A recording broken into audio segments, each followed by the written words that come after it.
IMA রাজ্য শাখা নির্বাচনের প্রস্তুতি বৈঠকে ধুন্ধুমার। আরজিকর কাণ্ডে নাম জড়ানোয় 3 চিকিৎসককে বের করে দেওয়া হলো বৈঠক থেকে। ছবিটা একবার দেখুন।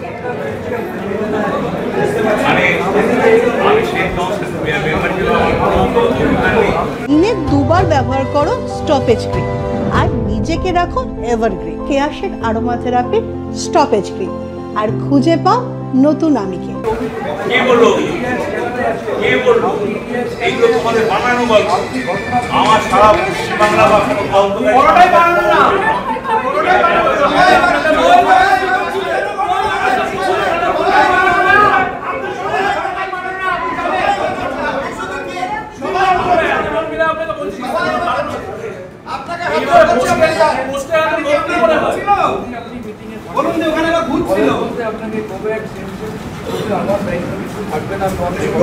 ঠিক আছে, মেজরিটি দিয়ে বলো যে আমি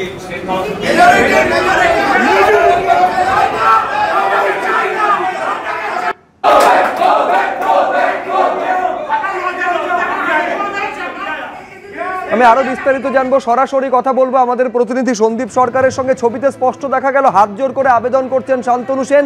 উল্টো দিক থেকে স্লোগান এলো, আপনাকে হাত জোর করছি, আপনি বেরিয়ে যান। ধুন্ধুমার কাণ্ড ঘটলো। কি কারণে এই পরিস্থিতি সন্দীপ?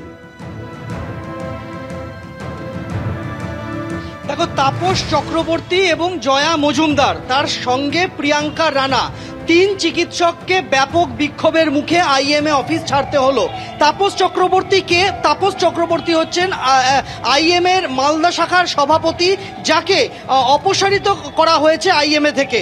কেন অপসারিত করা হয়েছে তার কারণ, যেদিন তরুণী চিকিৎসকের দেহ উদ্ধার হয় আরজিকরের সেমিনার রুম থেকে, সেদিন সুশান্ত রায়ের সঙ্গে এক গাড়িতে করে রাজ্য মেডিকেল কাউন্সিলের অফিস থেকে এই তাপস চক্রবর্তী তারা গিয়েছিলেন আরজিকরে এবং শটান পৌঁছে যান সেমিনার রুমে এবং অন্যান্যদের সঙ্গে প্লেস অফ অকারেন্সে ঢোকা এবং তথ্য প্রমাণ নষ্ট করার অভিযোগ যাদের বিরুদ্ধে উঠেছে তাদের মধ্যে একজন হচ্ছেন এই তাপস চক্রবর্তী।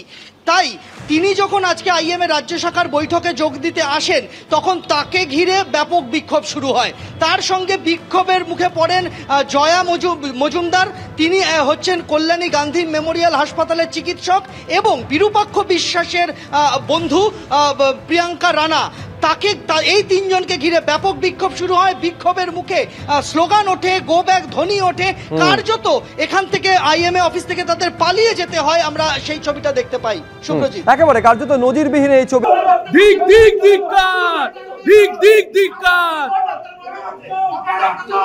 এতজন মিলে আপনাকে বলছি, আপনার মাথা আমরা সবাই মিলে বলছি,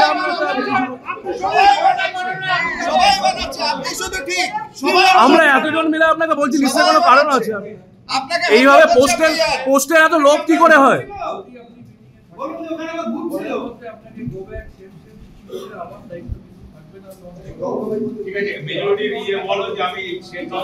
মেজরিটি তো চাই না। আপনি